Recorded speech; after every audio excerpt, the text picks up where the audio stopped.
જગતના કોઈ પણ ખૂણે બેઠી હોય પણ સિકોતર ક્યારેય છાની ન રહે. એ તો એના પરચા કહી દેતા હોય, એના સેવકોના સુખના દિવસો કહી દેતા હોય કે નક્કી આના પર સિકોતરના હાથ હોવા જોઈએ.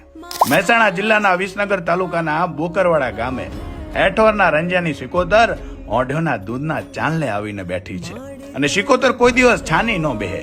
પહેલો જ પરચો ગામ લોકોને આપ્યો. અરજણ ભુવાજીને કુવા પર પછેડી પાથરી 4 શેડે સોપારી મૂકી બેસાડ્યા, પણ માતાજીએ ડૂબવા ના દીધા. રાજસ્થાનમાં પણ માતાજીએ કેસા ડગલના ઘરે 3 ભાઈઓને 7 બાળકો મરી ગયેલા અને એમના જેમર ભુવાજીના કોલે માતાજીએ 7 બાળકો પાછા આપેલ.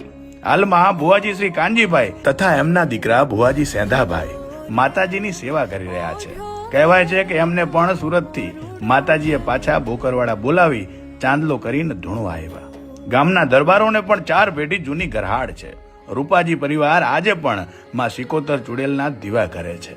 માતાજીના સેવકો ખૂબ જ આસ્થા અને વિશ્વાસ સાથે રવિવાર ભરવા આવે છે. વિરાજભાઈ, ઋતુરાજભાઈ અને દર્શનભાઈને પણ મારી બોકરવાડાની સિકોતરની લગની લાગેલી તે છેક અમદાવાદથી રવિવાર ભરવા આવે છે. આપ પણ આવો માતાજીના દર્શને. જય સિકોતરમાં.